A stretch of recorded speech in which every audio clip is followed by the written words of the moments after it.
Welcome to the Boston Art Podcast, Boston's premier art podcast, where we talk art, culture, and philosophy. My name is Theodore Earthworms. And I am Brian Huntress. Welcome to the show.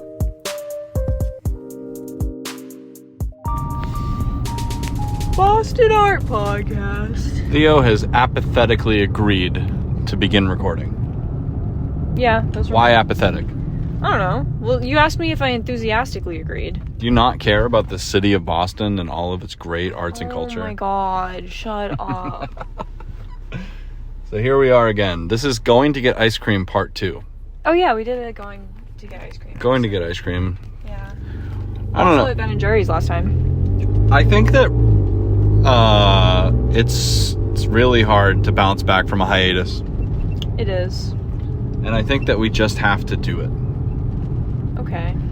And then get that muscle going again so that it's actually, so that we remember, we reteach ourselves how fun it is to just record ourselves talk for an hour straight. It is fun. It is. Are you hungry right now? I'm a little... Yeah, here's the thing. We're both kind of hungry. I'm also hungry even though I ate a ton of food for dinner. Like, I ate so much, but I'm still hungry. What else did you eat? I ate the same thing as you, but I probably ate enough to feed 10 people. Oh, Not really. I only ate a little bit because I thought we were in a rush. I thought we were in a rush too, but the errand that I wanted to go on, the store that I wanted to go to... It's closed. It's closed. And then I also wanted to go check on our magnet. Oh yeah, fuck, should we do that? I see. Now yes. it's a little dark though. We're gonna get there and it's dark. But it might not be fully dark. It wasn't fully dark when we got to the beach last time. But the thing is, the sun sets by 8:30. It's July. I don't know. I just get kind of stressed out when we make a plan and then it changes like 6 times at once. I know. So here's the thing. Not your fault, I just... We were doing a bit of... We decided that we needed a new summertime hobby for August to close out the summer. A fun activity to do in our free time to close out August. And that idea was magnet fishing. Yeah. So we bought a magnet fishing kit. We went to multiple rivers. We were throwing it, dragging it, having a blast. Found a Bud Light cap, a fishing hook, small... little chips of metal. Yeah, randomly magnetic rocks. Don't know why a rock would be magnetic, but they were. A lot of muck. Tons of muck and sand. Yeah. And then, right at the end of the night, I threw the magnet into a pile of underwater rocks, and it became completely permanently lodged into the rocks, and we were unable to retrieve our magnet or rope. And we tried to get it for like an hour, and it wasn't working. And we were both very stressed out and upset about the loss of our dear friend Magnet. Yeah, we were like really... It was really bad. So we were on a bridge. So, okay, just to get back to the issue at hand, I think if we go down to the river bridge where we were at, it's going to be just as dangerous and stressful as last night because it's going to be dark again. Yeah, because we kind of wasted the daylight and didn't go to do it. And we're both a little bit hungry. But we're not dinner hungry. We're like snack hungry. I'm kind of dinner hungry. I just ate a little bit of ham. Oh, do you want a... Probably not. What's that fucking thing you always get from Taco Bell? Oh, yeah, you do. All right, Taco Bell, let's go. Okay, yeah. I hate Taco Bell, so I probably won't get anything. I am a certified Taco Bell hater. Certified freak. Isn't that a song? Yes, it's from WAP. Oh, right. So, let's do a little current events. Are you excited to be a newly minted member of the Coconut Army? Oh my god. I don't even want to get into all that. You don't want to talk about Kamala? About our new future president-elect? President Harris? President-elect Harris? I'm just fucking around. We don't have to talk about that. I mean, it is pretty exciting, I guess, but I typically don't talk about politics on the podcast in that way. The thing that's so crazy too is that by the time we post this episode, I guarantee there's going to be like 50 other insanely like earth-shattering like massive news stories Yeah. that are going to make whatever we're talking about now seem so irrelevant. So it's actually better for us and for everybody if we don't do current events. Interesting. Like, it's because, like, have you ever, like the day, like, when the assassination attempt happened, everything I was trying to listen to that was from just a day before it happened Was super out of date. Yeah, I was like, I can't listen to this. They don't even know that happened. Yeah. I can't fucking listen to this. That's true. It instantly dates the media. Right, but if you are a person that can get content out insanely fast, it's a great avenue to pocket to be in. But Well, it's not fun really to talk us. about in real life too. I don't want to give the impression I'm not a politics person, but Hi, what can I get for you? What do you get? a Crunchwrap Supreme Hi, could I get a Crunchwrap Supreme, please? Yep. Anything else? and a soda. Anything else? Also a what? Pepsi. Also a Pepsi, a small Pepsi, Yep. a medium. Sorry. And a medium Pepsi? Yeah. That's all. Anything else? Yes. Do you have your wallet? Yeah, I do. Yeah, that's all. Thank you. Alright, you're all set. I'll Venmo you. Sorry. Do I have my wallet? Yeah, I do. It's some. I kind of hit the curb. I hit the curb a little bit. Fuck. Oh my god, I hit the curb a lot. Oh my god. Shut up. Shut up. Don't tell anybody I hit the curb in the drive-thru, and that's why I have slow leaks on all of my tires. Nobody knows. Nobody knows. It's really normal to have slow leaks on all of your on tires. every single tire and have to put air in all of them every week. Do you have any quarters? I am like the main sole benefactor of the air pump at the gas station near my house. Do you know you can buy a tire kit and fix the slow leak? It's like $20. All right. Hello. Yeah, no, I love talking about this stuff, but Oh shit. Thank you. I accidentally bought 2 drinks. Great. oh, I got a medium Pepsi and a small Pepsi. great. Fuck it. Oh, and I Well, dropped now straw. you only have one. Thanks, man. Have a good day. Here. Now we have 3 straws. God damn it. Now I have to drink a Pepsi. You don't have to. I don't want to. You could like throw it. All out right, the window, here's your I guess. Crunchwrap Supreme. Should I? Wasteful. Well, no, I'm not going to throw it out the window. I don't know why I scoffed at you getting me a small, because I'm probably not going to drink the whole You're medium. absolutely not going to drink a whole medium. This is like so much fucking Pepsi. It's an absurd amount of Pepsi. When I get Pepsi, I only really want like a couple sips. I know. Like I want a little sample. And then I start to anxiously think about my teeth and I don't want it anymore. The guy sitting at that table in there is watching you dump out those drinks really intently. Is he really? Yeah, Oh. it looks like they're a manager. Fuck you, manager. I don't give a fuck about you. Rude. Have you ever seen those? I'm not like a prank call person. Like I would never do a prank myself, but I like Any love prank? maybe like a light one to someone I knew, but not really. I wouldn't do it. But What about this one? my favorite type of prank that I see sometimes is people calling in sick to places they don't work. And the people on the phone, just because it's such a big company, they just think it's real. And they just freak the fuck out on the person. And like That's threaten so to write them up and fire them. And they're like, no, absolutely not. You this will be an unapproved absence if you don't show up. Dude, And the person's just like, but I want to. This What is happened? the worst fucking shit in the world. What is that? What But- happened to your Crunchwrap? They put all the ingredients in separate spots. I hate that. That's like the worst thing that could possibly happen to you. Fucking God. Yeah, I'm really sorry that happened. It's actually like fine mostly, but I really do. That is a pet peeve of mine.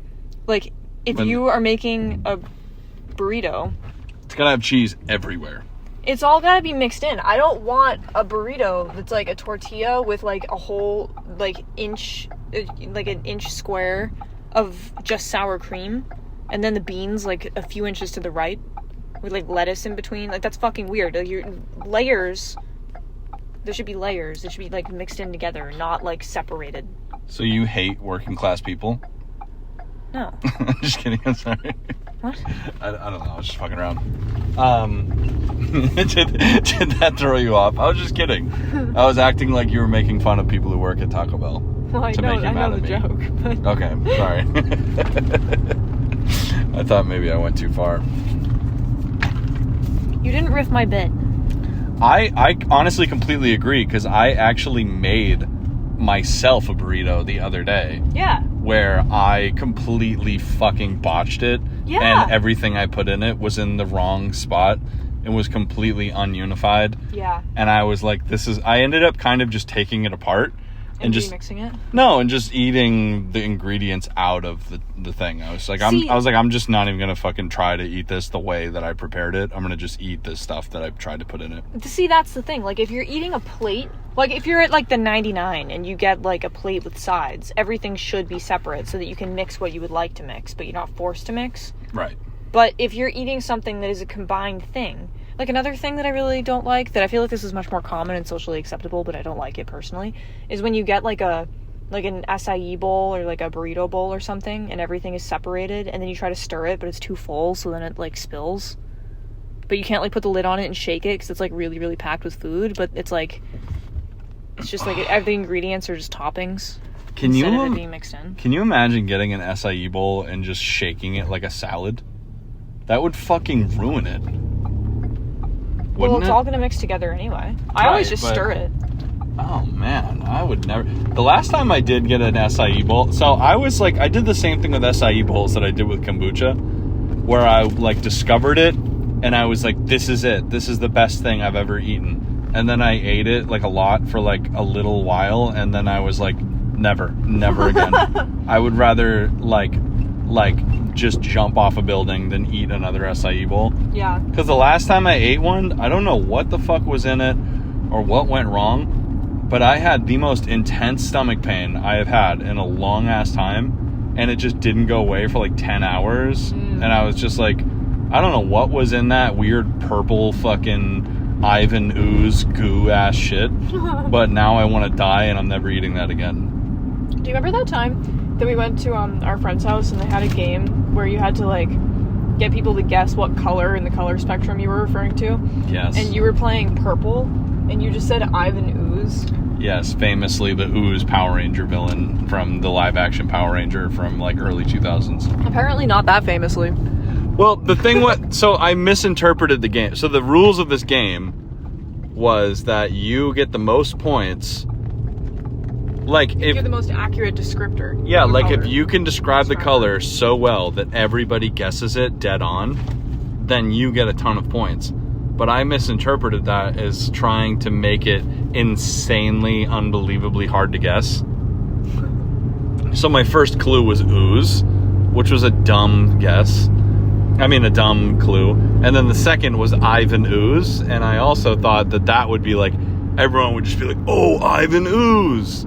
The villain from early 2000s live-action Power Rangers. But everybody there was just like, Ivan Ooze? What the fuck? What the fuck is Ivan Ooze?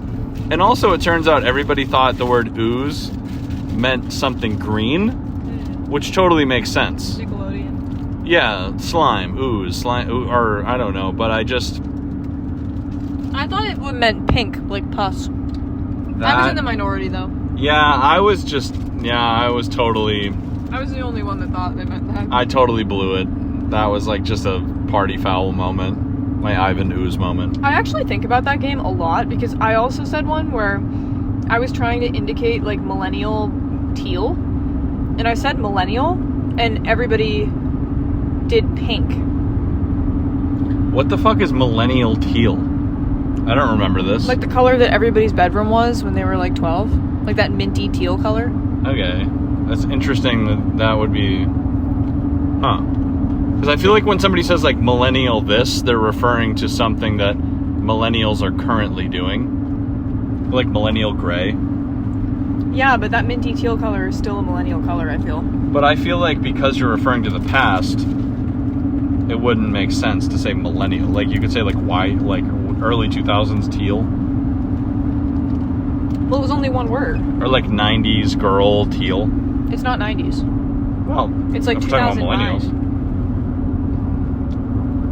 Like 2009 bedroom. I remember because like I'm like almost certain that my sister's bedroom was that color. I like almost guarantee that it was like teal and pink, like with a pink accent wall or something. Oh, interesting. Like teal and pink.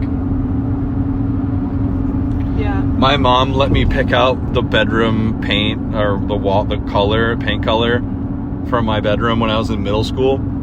And I really wanted black walls because I thought that's, badass to have black walls when you're in middle school or something. But she wouldn't let me do that because she's like, no, that's a horrible idea. You can't, she's like, I'll let you get a color that's kind of close to that. And then she ended up picking just like extremely dark green. So it looked kind of like it was black from far away, but it was actually this really creepy, demure, like dark. I can't even describe what. That's very gothic. It was no, it wasn't. It just made you depressed to look at. Like it was just, and so for just years, I just had this like horrific, just dark green on my walls. And it just made me feel like shit to look at. That sucks. And that was just my bedroom wall color for fucking years. And I obviously never had any motivation to change it because I was like sitting in a pile of trash with like forks stuck to plates. That was like my vibe in middle school and high school. When I was a kid, my mom let me paint and draw on my walls, but Yeah, I was like too. I was really like protective about it. Like I didn't want it to look shitty, so I did like big murals in my room. Yeah, I did a few of those too. They were. Oh, you know what else I did too in high school is I went through that phase where you're like try to get everybody that hangs out with you to like, oh, you gotta sign the wall. Yeah. Like, as you hung out here, you gotta sign the wall. So, and that just devolved into just, I don't know, it just became so embarrassing. Yeah. To just, and then at one point I had these like friends that were like in their 40s because of AA, and they were like hanging out in my bedroom weirdly with me, and they like wrote their names on the, I don't know, and then I had to like look at these weird 40-year-old people's names on the wall that I didn't even like anymore. And I was just like, this is fucking weird.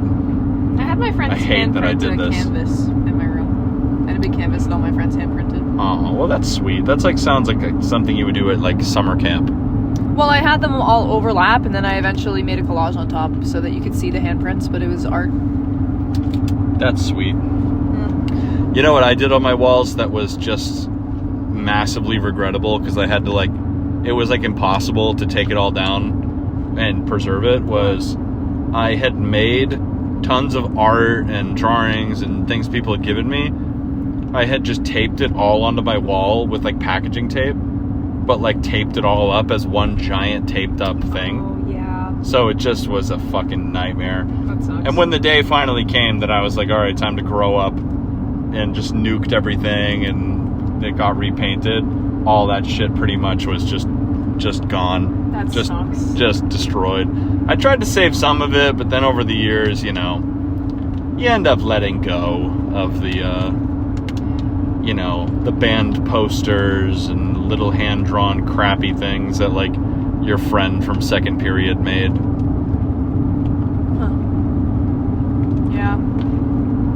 You let go and you feel sad about it. But honestly, looking back, you know what's like funny that really changed my perspective? Also, if anyone's listening that does have like a massively decorated collage shithole of a room like that, all respect and love. We're not like making fun of you or something, but you know what like really changed my perspective on that vibe? A lot. Was I when you said shithole and not making fun of you in the same sentence. well, I'm just saying, like, I mean, if like you're a young person and you just have a cool room, like, I'm not trying to say, oh, you should just have nothing in your room and paint the walls gray like an adult. Yeah, we still have shit all over our Yeah, walls. but it's like art, like that's securely up on the wall, and like we have like art hung up and keepsakes, and it's not like we're just like nailing and taping crap to the walls like a Neanderthal. Yeah. That's all. Whatever. Like, I but had a cool room. I just remember I was that person where when you went over their house, I was like, oh yeah, like I was like hyped, like because like people would come in my room and they'd be like, whoa, this is so sick. It's like the whole room is an art thing. Oh yeah. Like I was that guy. Yeah. And then like after long after it was nuked and whatever, like years later when I was like 21 or 22, I had this friend that was like almost 30, and their house was like you know, we were having a lot of house shows at their house or whatever, and it was a terrible vibe. But this person who was almost 30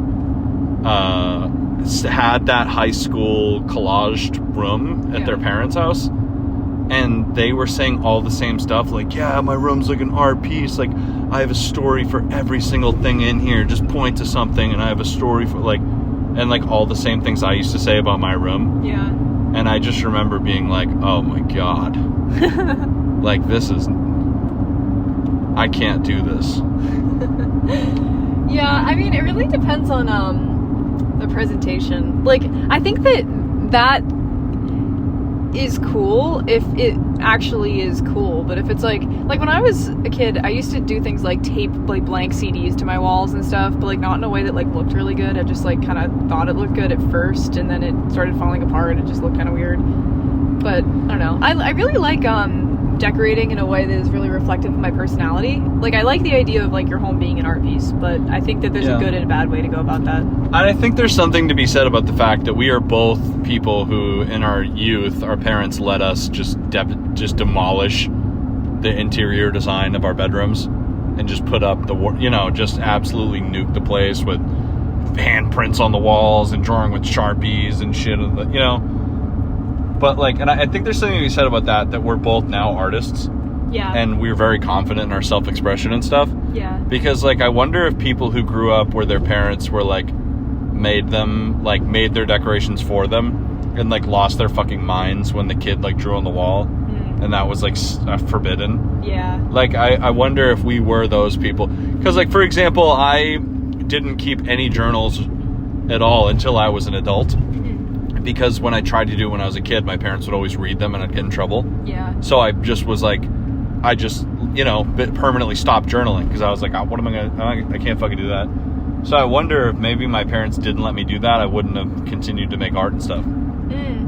Yeah, that's interesting. Like, I wonder, because isn't that like a Montessori thing? Like, I was watching a Montessori video or something, a Montessori parenting thing, and they were talking about how you shouldn't interrupt your kid when they're trying some like random thing, like even if it's a positive affirmation, like being like, oh, good job, like they actually say break their focus. Yeah, exactly. And that when you let them just try to, like, I don't fucking know, whatever, like, I don't know, whatever it is they're doing, like, I wonder if there's some kind of teenage version of that our parents did by accident. By letting us just like shittily decorate and like make a ugly, shitty room with terrible decorations. Well, my room was cool. I thought mine was cool That's too. A skunk. Oh, was that a passed away skunk? No, it was an alive skunk eating out of a trash bag. Oh, so I almost became that. You almost hit a skunk, but you didn't. I came, wow, poor skunks, poor animals. They don't know that the roads are literally just a killing field for animals. Yeah. And people. Yeah, less so, but yeah, that's true. I mean, there's definitely more roadkill than people kill, right? Well, are you counting car accidents? Yeah, I mean, do you think that's an interesting thing? Do you think there's more animals dying on the road or people? They're probably not tracking all the animals. Right, because there's probably so many and it's not... Car accidents happen a lot, though. I wish I could know the answer to that. People are probably more at risk because they're more in the road. Dude, you can go fucking straight here, you dumb shit. Right as someone almost hits our car. You fucking idiot. And you can't turn left there like you were trying to do by cutting me off, fucking moron. People are so dumb. Wait, so are we getting ice cream? No, we don't have to. We can just chill in the car, maybe. I do want ice cream, but I also wish that this Crunchwrap was already gone. So take a few more bites of it and then just fucking throw it in the trash. I don't know. But I don't want to just go straight from Crunchwrap to ice cream. So, but there's time in between. Like, we can just chill and keep... When did they close? I think they close at like 11. Are you sure? I thought they were closing when we recorded our last episode. Yeah, we were here ridiculously late last time. Really? Yeah. Oh. I forget what we were talking about. It was interesting. Oh, yeah. I think that there is something to that. I also think that my parents, like in my case, their perspective on it was that they were going to have to repaint the walls when I moved out of the room anyway, because I shared a bedroom with my brother the whole time that we were growing up. I shared one with both of them when we were really young, and then I shared just with the one that was closer to my age. Yeah, so we kind of had ruined the walls already just from, like, accidentally bumping into them and, like, I don't know, denting them and shit. So, and, like, putting push pins in the walls and stuff, they hang posters. So my parents were like, we're gonna have to, like, spackle and sand and repaint the walls later. So if you promise that you'll do that when you move out, you can do whatever you want. And I did do that. Interesting strategy. Yeah, I think if I ever have children in a house and all that, I definitely would I'd be like, I think, you know what was a rule that my dad made that I think that was wise of him? What? Was he said you just can't do anything to the ceiling. Yeah. You can't paint on the ceiling. Yeah, I wasn't allowed to do that either. And I think that's interesting because ceiling paint and covering up the ceiling would have been easy, probably, to just fix the ceiling. But I kind of am like wondering, I don't know. I actually feel like it might be kind of hard to do the ceiling because the light reflects off of it. Remember we tried to paint the ceiling in my mom's house in my old room and it just never was right? I thought we didn't try to paint the ceiling, but we were accidentally painting the room with ceiling paint. That also happened. Didn't we like fuck up and paint the whole wall with ceiling paint and it took us like 3 hours because it was so tactile like and sticky. thick and hard to use? That happened, but we also had the ceiling paint because we were going to paint the ceiling. That was a difficult era. Yeah. What do you think our most difficult era has been?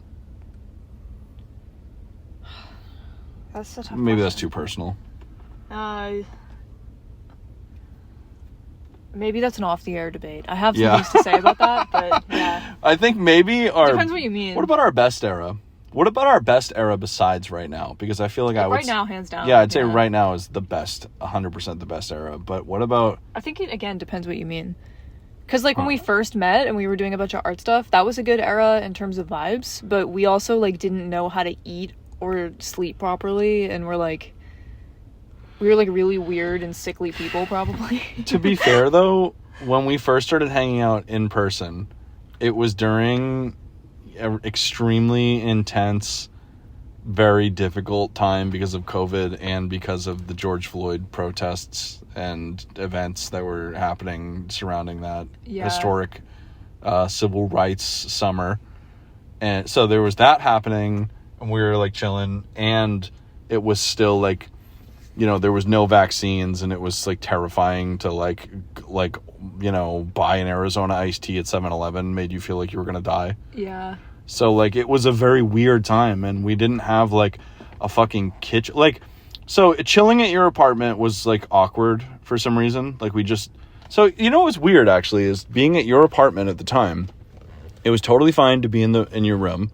Yeah.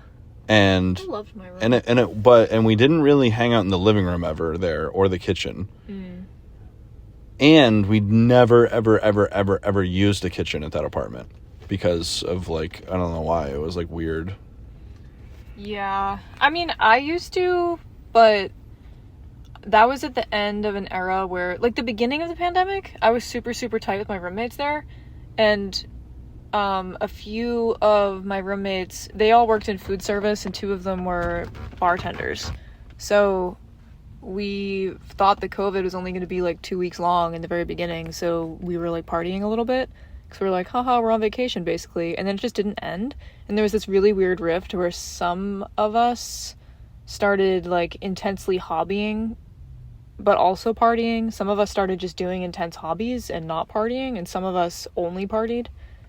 And it was, like, really toxic at the end of it. So I kind of wasn't really hanging out in the common areas because it was kind of a weird vibe. Where it was, like, a 24-hour, like, drinking sesh. And if you weren't enjoying that vibe, you probably didn't want to hang out in there. And it was different, a very weird dynamic for us. Because it was the only time in our relationship where you knew more. You had all the people in your life didn't know me. I was like a stranger, and all the people in my life, you were a stranger. Yeah. Now, I don't really know anybody that the number of people that I have in my circle that have known me longer than you is few. That's interesting. Like, there's a good amount of people that I'm like tight with that I've known longer than you. Yeah. But the people in my immediate circle are all very familiar. Well, actually, what the fuck am I saying? Hold on. Let me think a little bit harder. Besides family, obviously. Yeah. Because those are the like I that. don't think that's true. Most of your friends have known you longer than they've known me. Right, but I see you a 1,000 billion times more than I see any of those people. Oh, that's a different sentence. Like, I get... No, okay, all right, wait. What I'm trying to say, there isn't anybody in my life that has, like, a higher clearance level than you. Okay, yeah, And same. during that time, there was many people in both of our lives that had a higher clearance level. Yeah. If that makes sense. Which was super weird, because it wasn't even... Like, that sounds out of context, like, really, like, strange, but we literally couldn't introduce each other to anybody because of COVID. Yeah, that was so... That's, like, something that is so hard to remember. Is, like... Because now... It's, like... It's so easy to think, like... What am I trying to say? Like, back then, it was, like... Like, we were almost being kind of secretive that we were hanging out. Yeah. Because we thought people would be mad at us. Or because we would look bad. If you did anything fun... If you went outside in any way, even if you were unbelievably safe and masked up, people were kind of like, there was like this feeling that you were going to be like, you know, everyone's going to be like, what the fuck? Well, nobody understood how COVID was transmitted at the time. Yeah. And the thing was, like, look at any fucking photo or video of us from that time. We're wearing masks everywhere. And we were outside most of the time. We were in studios with the doors open. I would be like the only person at the skate park with a fucking mask on. Yeah. Which fucking sucked. Well, yeah. I mean, it's interesting too in retrospect, because I saw the people that were in my apartment. And then we had like one couple that lived alone, and they were in our pod too, because they would just walk to see us, and they lived on our block. But other than that, I saw just you, because at the time, my grandfather, who's since passed, was in late stage lung cancer, and the idea of anybody exposing him to COVID was really scary. Yeah. And my parents were his caretaker, and my younger brother has asthma, so I couldn't see Noah or my parents or my grandparents for like a year and a half. And the only reason that stopped is because I got evicted from the apartment I was living in because the landlord sold it, and I had to move back home in the middle of that. So it would have probably been even longer. But yeah, I literally, it wasn't that I didn't introduce you to anybody, it was that I hadn't seen them. And then I lived with my other brother, which was cool, but yeah, very weird time. And then all of my other friends I wasn't seeing because of quarantining. Like, I didn't feel comfortable hanging out with them. And I actually got let go from my job, which is where I knew a lot of them from. Because of COVID, I got furloughed. So they all went back to work. I wasn't asked back because of downsizing. And then, yeah. So it wasn't that I wasn't introducing you to anyone. They just kind of weren't in my life anymore all of a sudden.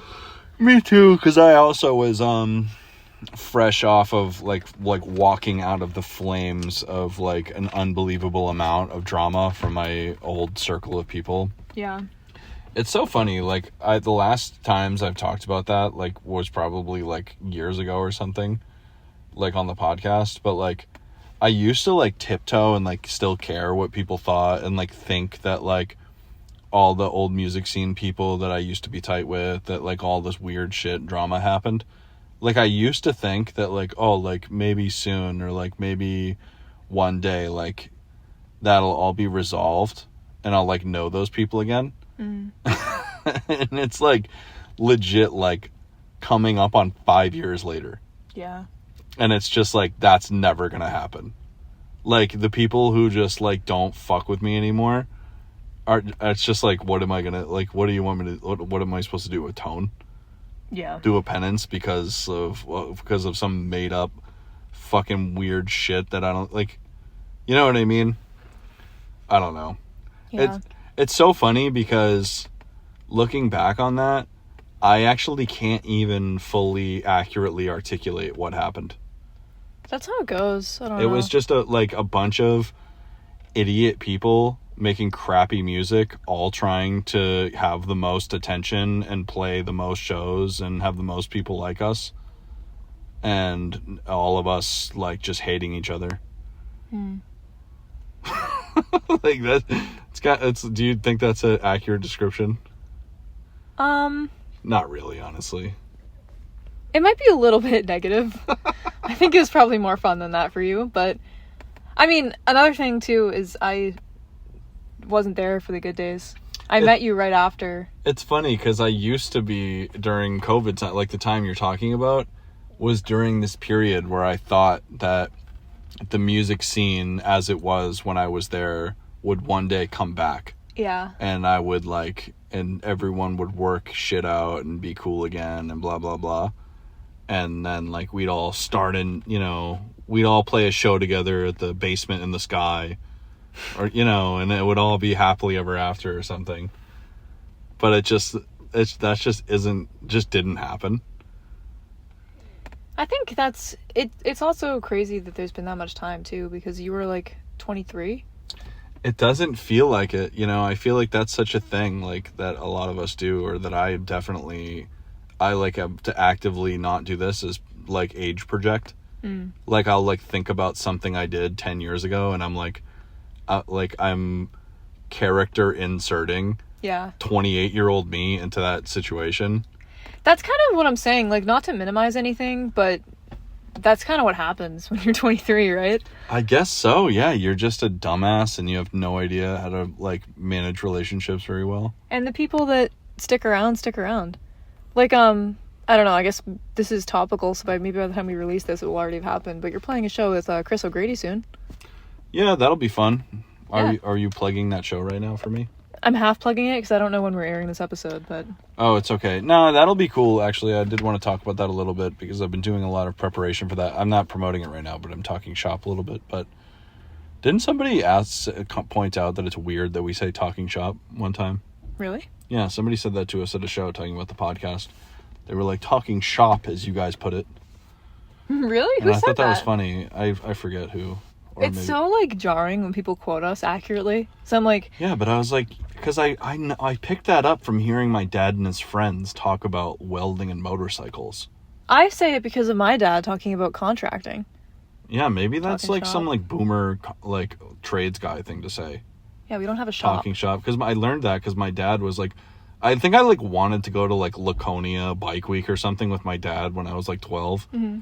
And he was no, it's just going to be me and my friends talking shop the whole time. You want to have fun. And I was oh, okay. That's what talking shop means, apparently. That's actually really funny that he said no for that reason, too, because you probably could have listened and been fine. I think he probably didn't want me to go because Laconia Bike Week and, Daytona, those events are famously, pretty intense. Yeah, it's, City of Sin, crazy, it's what am I trying to say? What happens at Bike Week stays at Bike Week. So that's probably why it probably was a terrible environment for a tween. Yeah. A young teenager. I probably would have gotten arrested if I went. Yeah, I was going to say a tween that was desperate for adrenaline. Right, because I was desperate for attention, adrenaline, and beer and weed. Yeah, that would have been a fucking disaster. That's so crazy to think about. Oh, but the reason that I was, what I was just saying is that I think thinking about the beginning of the podcast reminds me of the way that I used to think about that drama and music scene stuff. Oh, that isn't what I was saying, actually. I was talking about talking shop about music. Yeah. Well, I think it's going to be a really interesting performance because it's going to be the first time that I ever play with the electronic Vocaloid and synth and beats and stuff that I've developed over the past year or two. Yeah. So it's not going to be an acoustic performance. I don't know if I'll do an acoustic performance really that much at all anymore. I think I'm going to basically just fully transition into doing essentially, I've modeled my current set and performance after the way that a rapper would set up their performance. It sounds really good. I've gotten a sneak peek of you practicing. Thanks. And it's funny because I've been re-listening to some random old songs that I knew over the years, and like, you know, songs that have inspired me and blah, blah, blah. Like, I don't know, like, even just thinking of iconic songs from my childhood and stuff and realizing, listening back to them, like, wait, this random part of the song has an electronic drum beat. Like, that's not a drum set. Yeah. I can hear that this is programmed and that's a DJ and this is a beat, not a drum set. And like I don't know, like, you remember that song, like, you really might what it's like. Y'all seen a man at the liquor store begging for you. I don't know, you know that fucking shitty, dumb song, What It's Like by Everlast? No. But it's like this early 2000s post-rock song. It's like, think of like a kind of hip-hop vibe, but it's like a Nickelback kind of thing. Yeah. Like, it's like this post-grunge vibe. Yeah. But yeah, that's a fucking rap beat just with acoustic guitar. That's cool. And I'm thinking, and like, if they played that live, which I'm sure that guy did a bazillion times, it was definitely just a backing track. Which is cool, because it makes it attainable. I don't know. It's like, well, the thing is with rappers is a lot of them are just vocalists, the rappers, so they're most likely not listening to any kind of click track or cues in like their headphones, because they probably wouldn't need to, right? Because they know the song so well and they're singing and they can hear the beat through the speakers in the menu. But what I'm doing is playing a guitar with the beat, so I have it in my ear being like the metronome and verbal cues or that only I hear. So I don't... another inspiration I have for it is, I said this to you before, is Bo Burnham's old Netflix specials, where there would be like these almost Carrot Top prop comedy, crazy sound show things. Yeah. He doesn't do prop comic. He almost did just like audio engineering comedy. Yeah. But yeah, that's the kind of thing I have in my mind. But I don't know what it's going to be like. I've been rehearsing in the barn and it's getting easier and easier, I think. But I'm worried that it sounds like shit and I just don't know. It doesn't, because I would tell you if it did. Thanks. Sounds good. It's also my birthday weekend. Oh yeah, it's your birthday weekend. Mm-hmm. That's going to be so much fun. And then what are we doing after that? We're going on another vacation. We're going on another vacation because that's what we do now. We travel. Yeah. Did we give a proper Iceland update? No, we haven't released an episode since then. Man, Iceland was... It was Iceland. I'm glad we went. I'm glad we went too. It is... Alright, let me say this. Iceland, the country, beautiful. The nature, the hikes, fucking gorgeous. Mountains, waterfalls, like the best of the best. It's like the whole country is just like Yellowstone. Like it's just a whole nature country. But man, I have never been to a more price gouging, absurd, ridiculously expensive place in my life. I actually have funny news for you. You have to like pay to take a piss in Iceland. Did you know that the cost of living to wage comparison for Reykjavik is actually less expensive than Boston? That's fucked. Yeah. Literally, you fucking can't... you want to order a fucking cup of coffee, it's like $8 American. Yeah. Like, the average price for one person at a restaurant is like $60 a meal. No, it isn't. It was like for like a decent... Or, okay, sure, it was $35. That's actually not that far off from what it is here, though. It's like $14 or $15 if you go to a normal person restaurant. But that's the thing. We weren't, like... But there were no restaurants like that. Like, you couldn't go to, like, the 99 or Denny's or something. Yeah, because it's not very populated. There's just not a lot of places. I'm saying... Okay, I know that they... I'm not saying, like, oh, I wish they had American chains. And I know you're not saying that either. But I'm saying it's like that middle price point that we have here, where it's like, okay, you don't want to eat McDonald's, but you're not going to go to a 5-star restaurant. So you go to something kind of decent but cheap. That level just didn't seem to exist in Iceland. But I'm saying it doesn't seem like they have like a middle class. It seems like they have like the city or the country, no suburbs. That's an interesting thought. Because they only have... How many people did we say it was? Less than Boston. It was half, I think. The country itself has less people than Boston. Yeah, so maybe, yeah, because they did say that, what was it, some statistic I read that was fucking crazy, was like that 20% of adults in Iceland are millionaires. Yeah. Is that a lot? Am I just misinterpreting that statistic, do you think? I didn't read the statistic. Or is that crazy? I just heard it from you. But if I said 20% of people in America are millionaires, would you be mind blown, or would you be like, oh, that's crazy? That's not a lot at all. I don't know anything about statistics. I wouldn't think that that's that crazy. I don't know what a reasonable statistic for that would be, but you have to think if you're including people's like retirement funds and stuff, I think it's not that crazy to think that like there are people that are considered upper middle class that have a net worth of at least $1 million. Yeah, you know what? Yeah. Not fucking me, but not me either. That's probably like to say that 20% of America has at least 1 million in terms of total assets. I would believe that. Yeah, total assets, I would believe that too. As far I think people don't call themselves millionaires unless they have like $1 million like liquid. No, not true. Really? Like people with just own a couple buildings are like, I'm a millionaire. Wouldn't fucking you? Definitely not. If you have something that you can take a loan against, like if you have a property that's worth $1 million, you can sell that and have that liquid, or you can have a credit line, like a revolving credit line against the equity of your home. Yeah, I think maybe I just don't know enough about that to keep up with you right now, but I think you're right. I think that the scale of wealth in the U.S. is very, very broad. Yeah, that's definitely true. There's like a big gap in the middle where normal people are supposed to be, but yeah. But I'm also not surprised because it seems like you need a shit ton of money to live in a place like Iceland.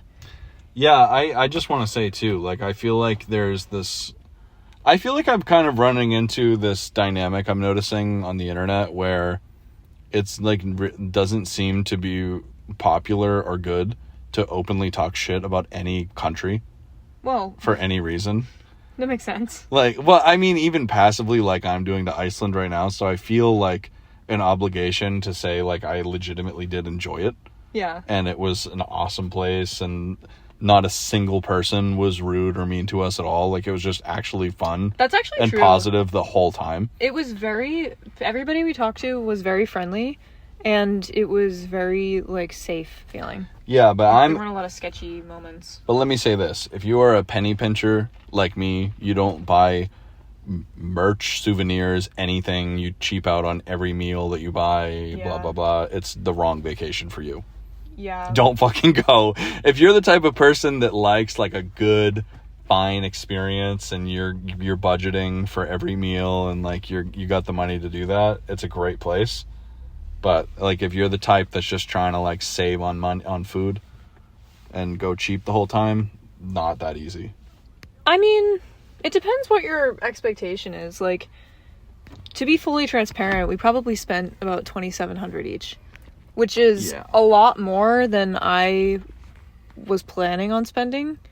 Because we prepaid for accommodations and flights and tours and stuff, and it was a reasonable number. Like, I was okay with it. But then we got there, and, like, gas was, like, fucking $8 a gallon, and food was pretty expensive. So we started going to grocery stores and cooking our own food for the whole time, which normally would cut down a lot, but it kind of didn't because that was also a little expensive. Yeah. So it was a little bit tough, and I ended up putting a lot more on my credit card than I expected to. Me too. But even that said, there's a lot of people who would consider that like a regular price for a vacation. Like, we did do it really budget. Yeah, that's like how I like to think about it, is that, like, I think of any vacation the same way that I think about camping.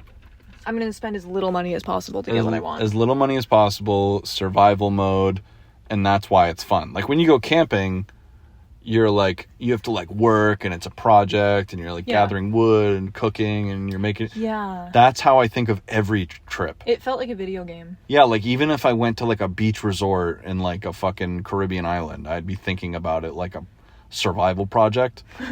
I don't know why. I think it's just definitely just because of my family and stuff or whatever. Like, well, you get more if you, like, if you can get the accommodations in the flight for an affordable price, or, like, cheaper than what people would pay, like, normally, then you get to spend that money on, you either get to save it, which is ideal, or you can spend it on having a better experience by getting, like, better food or doing more trips, like, more travel stuff or whatever. Yeah. Like, I'd rather not just hand my money over to fucking JetBlue.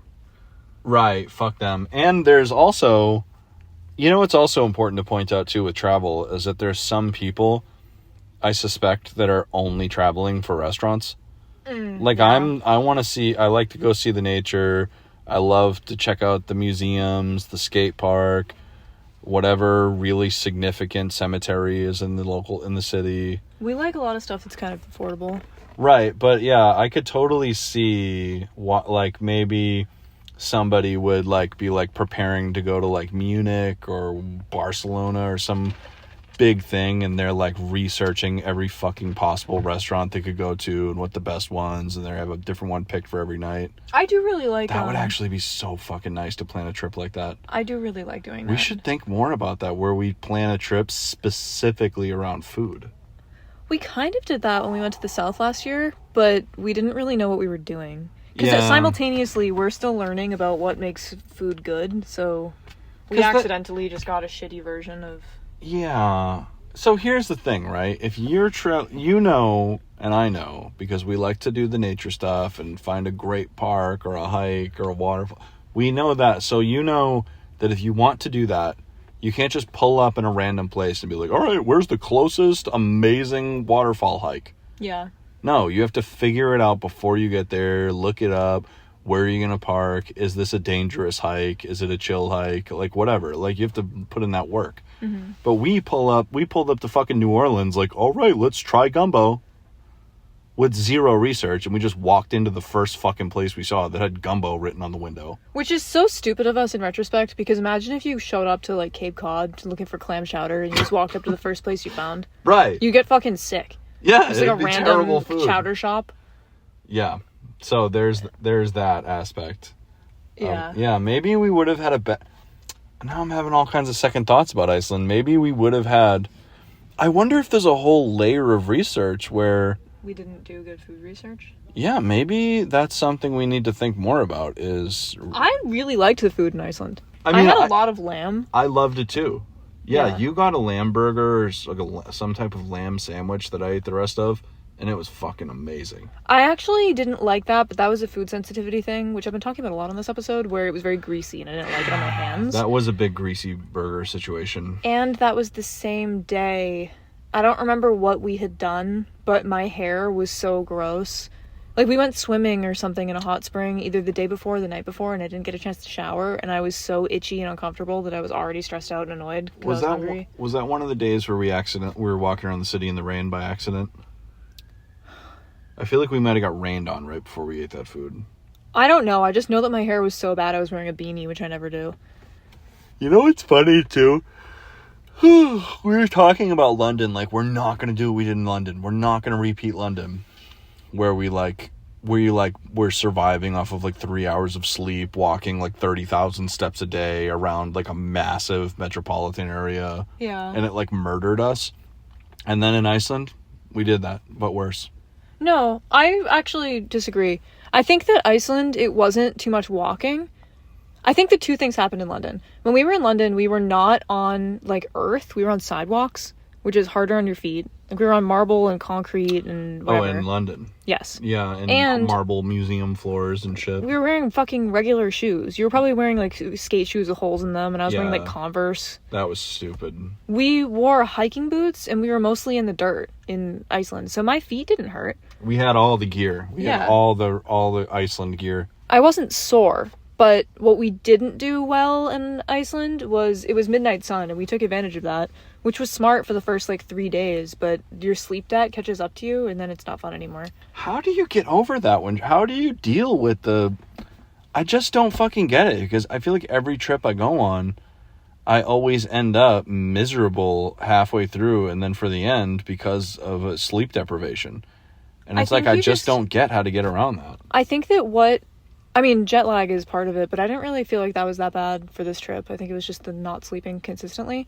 But I think that what real adult travelers do, that I'm just not disciplined enough to do, is just stay on your sleep schedule. Like, go to fucking bed by, like, 10 p.m. and watch, like, a little show on your phone and then wake up at, like, 8 a.m. Yeah. Instead of staying out till, like, 3 a.m. every single night and trying to wake up at 8 a.m. like nothing's wrong and just drink a shit ton of coffee. Oh, and another thing, I'm gonna call you out real quick. What? You and Noah were resonating off of each other at the end of it. What do you mean? You were both just miserable and didn't want to do anything, and I had to literally, like, poke you and prod you and force you to go out the last night, which was your favorite night of the trip. That's so true. That's always what happens. You always quit right before the finish line, then I have to, like, beat the shit out of you to make you do it, and then you're glad I did. You're That's like, no, true. I don't want to! No, I'm done. And I just provide you with a life-changing experience. Like, whatever. That's why I love you. Like, oh, no big deal. We can either go take a scooter to go watch the midnight sunset in front of a crowd of people who are all just very happy and sharing the experience. Or we could, like, sit in the hostel and cry. Or, no big deal. We could either go watch the eclipse totality for the first time in 10 years. It won't happen again for, like, 20 years. In the middle of the woods on the side of the highway while everyone screams and yells about how excited they are. Or we could just, like, pull over, like, a gas station in Maine and just, like, kind of see it. Yeah, that's true. And that night in Reykjavik, dude, so it was just fucking amazing because we like rented like a bird scooter or whatever the fuck. Mm-hmm. And we were just whipping around like really fast, going down these streets, and it was beautiful, and the sun was shining, people everywhere having fun. And it was like fucking 2 a.m. Just 2 a.m. or midnight or whatever, full sunlight, people everywhere having a blast. Riding around a fucking scooter, and then right in the middle of it all, the sky turns into this fiery red and orange and pink fucking sunset at like 1 or 2 in the morning. I think it was actually midnight. Was it? It was exactly midnight, yeah. Oh, okay. Whatever. But yeah, and it was just so surreal. It was just so... And the fact that there was just people everywhere that were just all there, like, staring in amazement... too was just so cool. And it was really neat too because we hadn't, even though the midnight sun was happening the whole time, it was cloudy, so we thought that what that meant was that it just doesn't get dark, but there actually is a midnight sunset. Yeah, that was fucking... I wish the whole trip was like that. But yeah, it was definitely it was a gauntlet. Yeah, it was like the ultimate like I think that I think another thing that was tough about it is that we were driving so much, because one thing about London is no matter where we were and what we were doing, unless we were literally like really far away or in the middle of a paid tour, we could always just tap out and go back to the hostel and take a nap. Yeah. But we were the vehicle. Like one of the two of us had to be awake the whole time. So there were huge swaths of the country where there was nothing. And we had to finish every night in Reykjavik. Like, that's where our hotel was. Yeah. So it got a little hairy around there because we were so tired. It could have been bad planning, too. I think that we just need to stop, like, planning things on the contingency of our endurance. Like, I think that if we're responsible from the beginning with making sure that we go to sleep even if we don't feel like it, or, like, eating even if we don't feel like it, like, on a schedule, and keep that schedule... then we can handle the extra adrenaline and exhaustion of everything else. But if we're dealing with a lot of extra adrenaline, a lot of exhaustion, we're walking a lot, driving a lot, whatever, and we're not eating or sleeping, of course we feel like shit at the end. I think this is just us learning how to be adults. Yeah. But I had a really good time, and I would go back. It was trial by fire, for sure. Yeah. Yeah, it was like a do or die situation. Like, you needed all the right shit. You needed to be fully on point with your nutrition, fully on point with rest, fully on point with everything, or it was miserable. And we did really good for about 2/3 of it. Mm-hmm. And then for the ending, we were really suffering. We made a calculated decision that was a trade-off. We didn't know it was a trade-off, but... we decided to just totally... because we were kind of going to bed early for the first few nights. Like, we were back in the hostel by 9 because we'd done so much. And that was kind of nice. But there was a night in the very middle of our trip where someone in the hostel told us about a hot spring river that was... This was the turning point, actually. That's a really good point. Yeah, we swapped our sleep schedule for this experience, which was worth it, but it was... What was it, though? You want to tell the story? So... when you go to Iceland, for those who don't know, one of the biggest things that you do there is you go to, like, the Blue Lagoon or to the hot springs. And what these are geothermal pools that are heated by, like, underground lava and hot springs, where you're out there and it is like cold out or whatever. It kind of wasn't when we were there, but like generally it is.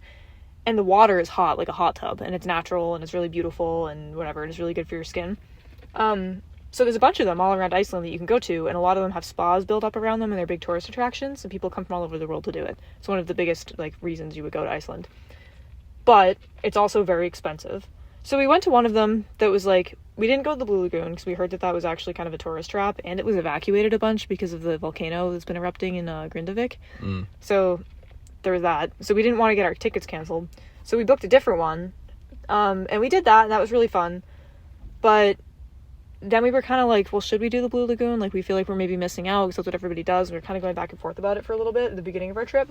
And we ran into this guy in the hostel who told us that he comes to Iceland every year. He, like, volunteers for the government there doing, I think he, like, builds paths and, like, he, like, helps construct, like, hiking paths. Or something. It was like really that. cool talking to him. He was like a volunteer, like a conservationist volunteer for the Icelandic government.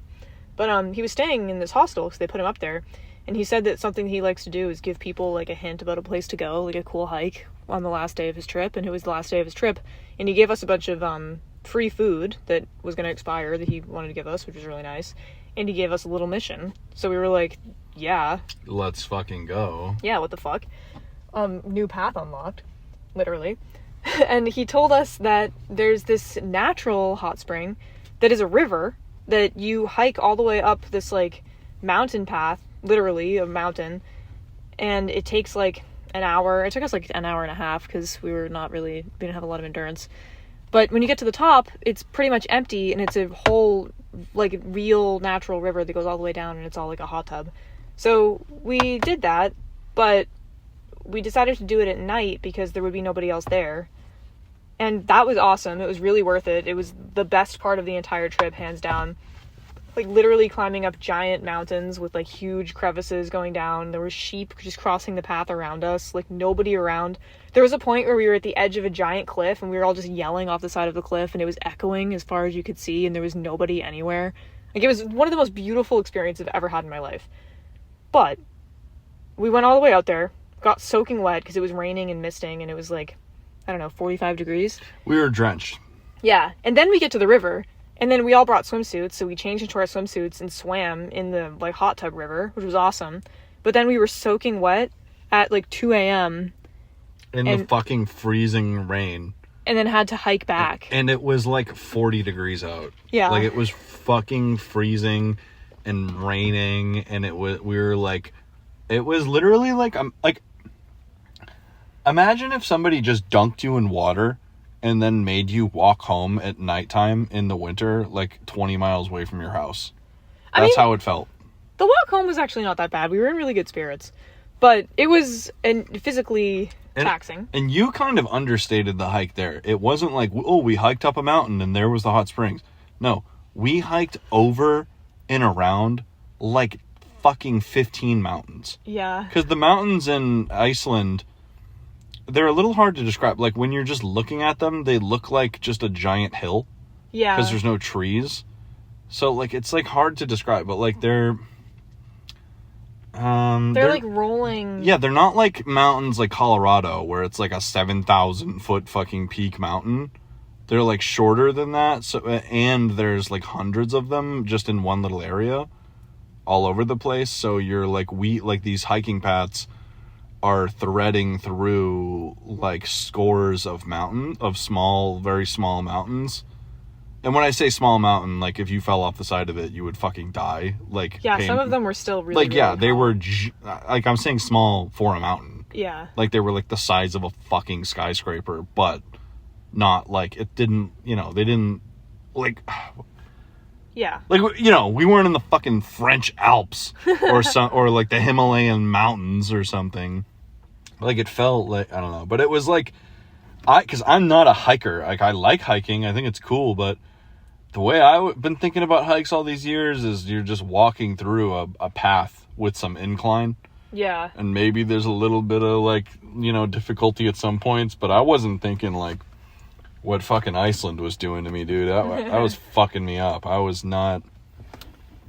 not a big hike guy. But it was so fun. Like, it was beautiful. But, yeah. But, yeah, is exactly right, man. It was it was gnarly. Yeah. What were you going to say? I was happy the whole time. I was optimistic. I'll give you that. You kept a pretty consistent positive attitude through most of the trip. I just lost it at the very last day. Yeah, a little bit. Not memorable. I'm not, like, there's nothing, like, coming to mind of, like, you didn't, like, have, like, a big meltdown or anything. Once we got to the airport, I was at 0. You lost morale completely. Yeah, I was pretty... And you know what was the most fucking disappointing part of Iceland? I'm just full hate, full offense for this one. Okay. They're, like, supposedly world famous for the Icelandic hot dog. And we did that. We tried hot dogs from multiple places. Fucking trash. The worst fucking hot dogs on the planet.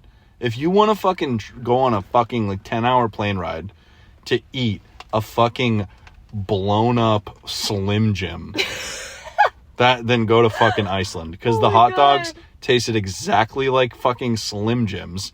They were tough and hard to bite through.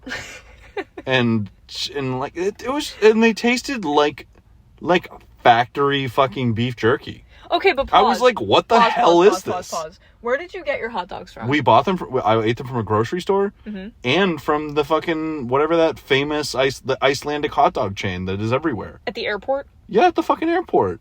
So you had an airport hot dog and like a market basket hot dog. And they were fucking bullshit. This might be an example of us not knowing. No. Because the hot dogs...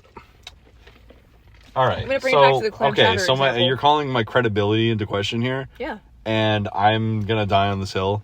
Icelandic hot dogs are, like, just straight up dog shit. What is a food that Massachusetts does really good that isn't fish? Because obviously you can't get So fish not from clam places. chowder? Yeah, because that kind of... that's an outlier because it's fish. What's a... Like a burger, maybe? A cheeseburger? Okay. Imagine if the only places that you had eaten a burger were one that you made at home that you bought at Walmart and one from an airport. Okay, obviously the airport burger would be dog shit. But I'm just saying, okay, all right, let's say, okay, so you get McDonald's in fucking Quincy versus McDonald's at Logan Airport. Are those really going to be that different? McDonald's in Quincy? Sure. Yeah, just a McDonald's. Any McDonald's. You can pick the like town. That's like the same... McDonald's? That's Yeah, gonna a be McDonald's universally burger. Similar. Okay. So why wouldn't this chain of Icelandic hot dogs that we saw at multiple places be different from the airport to to Reykjavik? Maybe the famous hot dog is not the one from that chain. It said on the fucking wall, famous hot dogs. Iceland's famous hot dog. Is that your source? The fucking restaurant that I got the hot dog said it was a famous hot dog. Was there any? Yeah, that's the fucking source. Where else? Did you hear anywhere else that Iceland is famous for their hot dogs? Yeah, it literally, look it up. It like Icelandic hot dog. Like some people, it's said online that it's their like unofficial food. Like that they everywhere sells hot dogs in Iceland. It's a thing there. I swear to God, am I just totally wrong? I don't know. Icelandic hot dog Reddit. Icelandic hot dog Reddit? Yeah. What is the thread? What does it say? Icelandic hot dogs are terrible. Avoid and save your money and calories. Thank God. Yeah. So how many upvotes? Let's see. 0 and 85 comments. The top... the post is fully downvoted and has 85 comments. Yeah, the top response is, it's just a fun snack. What's your problem? Yeah, that's true. I'm just saying, here, if you go to the grocery store and you buy yourself like kosher all beef hot dogs or something and eat them with like good bread and good seasoning, it's like actually good. Like, am I wrong? You're not listening, you're reading. I was just trying to...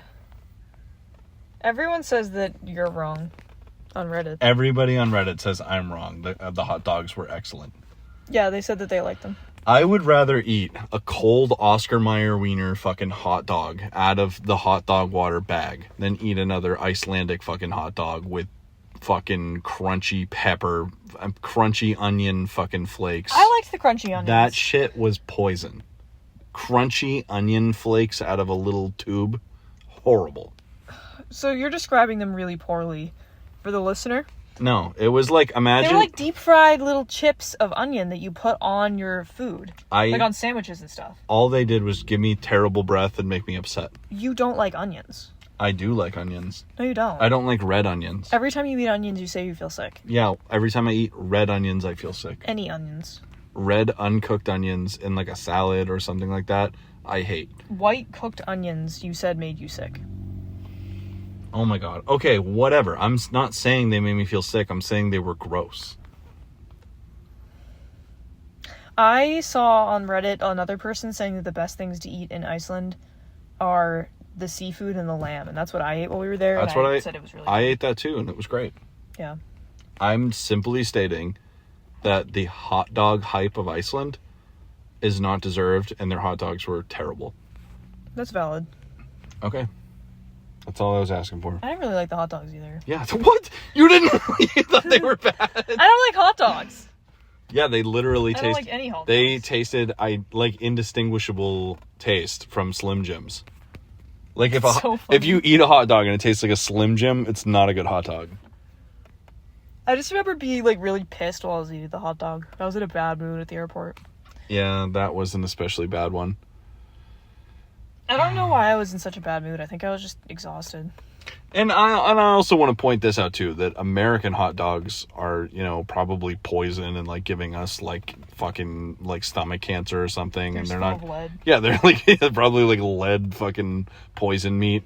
So I'm not saying that ours are like some amazing health food that everyone should eat, but they at least fucking don't taste like a fucking Oh, they taste like ass. like butthole. No, they totally do. American hot dogs? Yeah. Like what kind of hot dog you talking? Any. Tastes like ass? What are you, 10? You just love Oscar Mayer wieners? No, I don't. I wouldn't. What do you think? I'd go to a restaurant and order a hot dog? Apparently. No, I would never fucking do that. I'm just saying, you're eating a hot dog at a cookout. It's great. It's like tastes fine. Would never. Even if it was, I've seen you eat a hot dog at a cookout. Only if it was the only option. That's pretty much the only time anybody eats hot dogs, is if it's the only option. It's not great.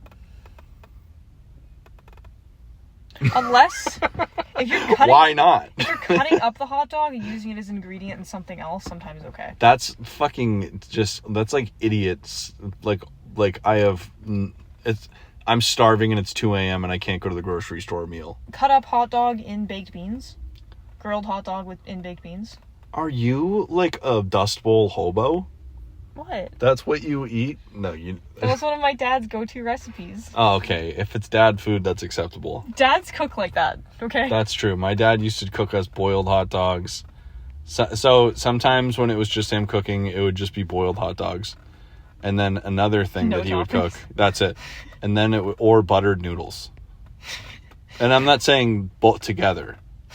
Like separately. Like the entree would just be buttered noodles. That's like the food equivalent of like, you know how on old TV shows when they did like predicted the future, they would eat like a pill and that would be their lunch.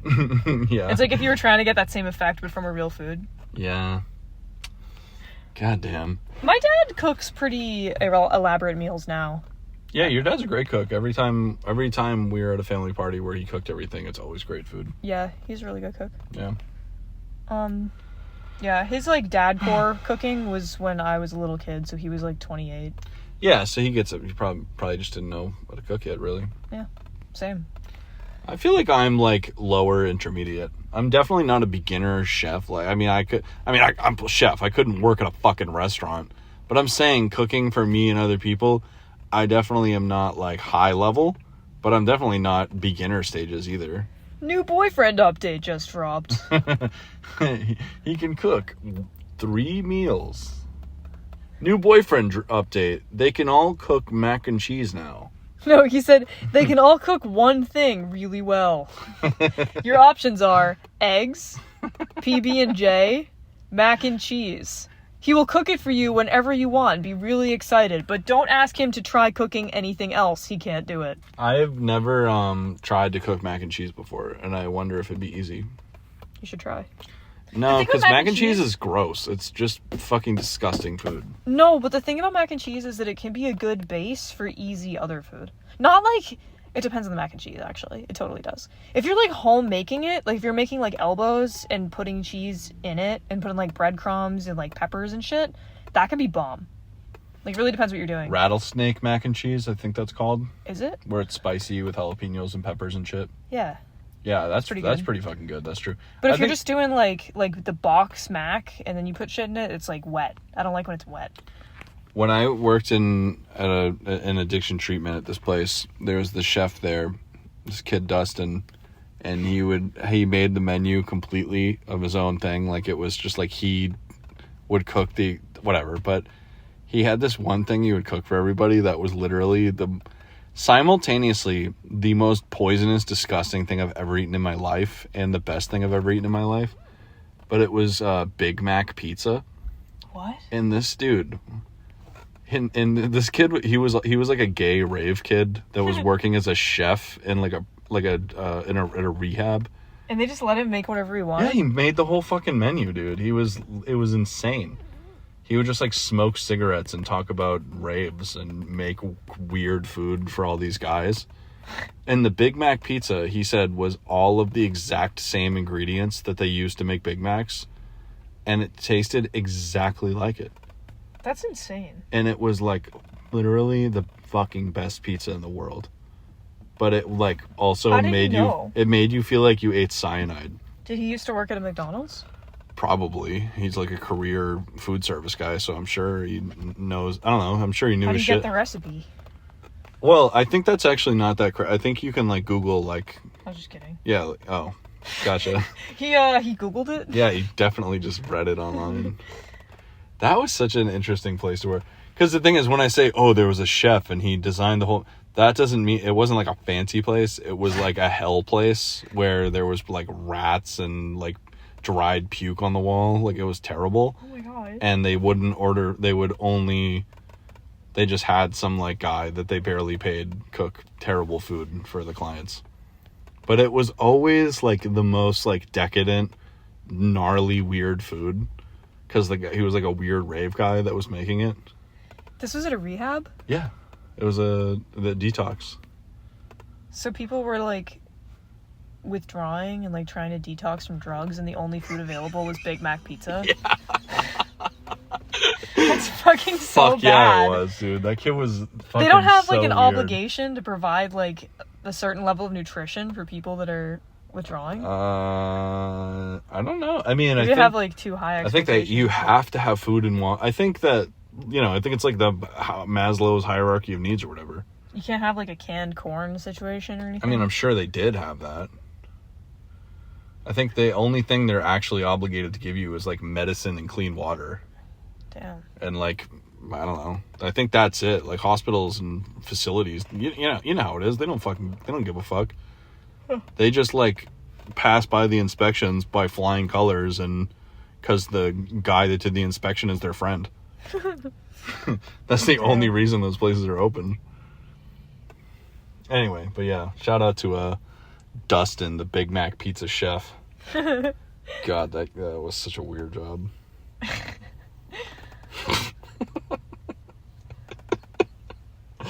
All right, I don't think we can get ice cream anymore. You said they were open till 11. Can you check real quick? Because we should probably wrap this up. Because if it might close at 10, and it's currently 9:40. What? How long have we been recording? An hour and 18 minutes. No shit, really? Yeah, I'm pretty so long glad. With just us. We're building up our queue again, baby. Ben and Jerry's hours. They closed at 9:30. What? 9:30. Wait, that's closed right now? Yeah, they closed 9 minutes ago. Oh, damn. I knew it, dude. I knew it. I don't really want it. Are you sure they close at 9:30? Yeah, that's what it said. Oh. I don't, Fuck. I thought they closed at 11. That would be insane for an ice cream shop. I didn't really believe you when you said that, but I didn't check. Maybe that's like their weekend hours. That could be. Damn. Well, all right, whatever. Let's fucking go home then. All right, let's wrap this episode up.